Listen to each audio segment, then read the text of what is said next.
All right, welcome back, everybody. So many of you have gotten fire pits during the quarantine. They're great to gather around for conversation and those dreaded s'mores. S'mores, they're not dreaded. So wait until you see this next idea. I love s'mores. All right, a DIY tabletop for your fire pit. And that way your guests can actually put down a drink or some snacks when that fire pit isn't in use. Melissa Cole stopped by Blaze and Bloom to learn just how to do it.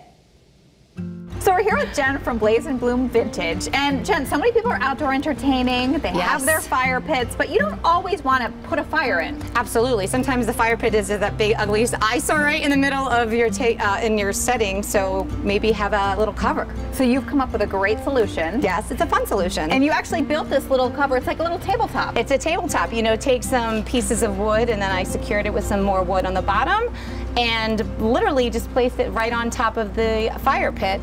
So we're going to make our own today. Yeah, we are. And now here's one that you actually made for a friend. So I did this one for a friend. This is on a really nice piece of plywood. That's a really big size, so that's a little bit more expensive, but she has a very substantial fire pit and she wanted a really big piece of wood. Here's a smaller one that Jen made using a stencil. Dab a little bit here and just dab around until you can fill in the holes. So that takes like literally zero skill. Zero skill whatsoever. However, we're not going to do that today. We're going to flip things over and start fresh. Okay. So this is going to be our This is going to be our fresh palette, and this is a piece of plywood. It's a higher grade plywood. I like to see that beautiful patina. You can get plywood at any hardware store, and this one cost about $17. We're going to replicate a chevron with the X in the middle, and it's really a fun project, and it doesn't have to be perfect either. All right, let's do it. Okay. All you need is, you can use 2 sizes of painter's tape because that'll give you 2 different widths between your paint. Okay. So you have to remember when you're using the tape, that's where the paint is not going. Some people start taping and think that's where the paint's going to go. You have to opposite. Like think in reverse when you're doing the painting. So if you can see here, between this, there's an X forming here. Okay? All right. We used the small tape to add more detail. All right, so it's all taped up. All taped up and ready to go. However, if you notice, your X has a big old square in the middle, and that's not what we want. We want a fluid X. So I'm going to take my X-Acto knife, and I will show you here now. I'm going to cut where I want the lines to stay. So I'm going to cut right here and right here, because I want that line to come all the way through. Makes sense. So I'm cutting here. I would have missed that. And here, yes. And when you took your tape off, you'd probably be really sad. And see, you just take that piece off there. You take your piece off here, and then you want this line to be able to go that way. Now time to paint. Jen likes to use sponge brushes and craft paint, but any paint, even spray paint, works.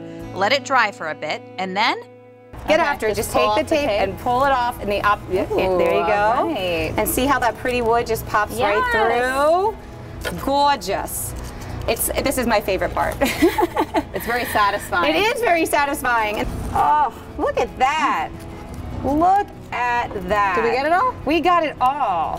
So we have a really nice, fun, vibrant tabletop. Love it. To bring out the natural wood, Jen likes to use Danish oil. This brings out the beauty of the wood. Oh, I like the way that looks. So see how that pops a little bit, and you just kind of rub it in until you have the look you want.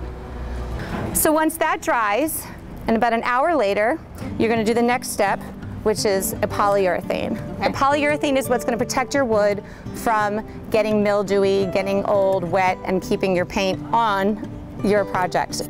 We demonstrate on the dry side. Make sure to use a clean brush and do this part outside. A little dab will do you. Do not go overboard with this stuff. All right. And I am going to go up and down in the direction of the grain of the wood. It's clear. However, this is one thing I really want to emphasize. Do the sides.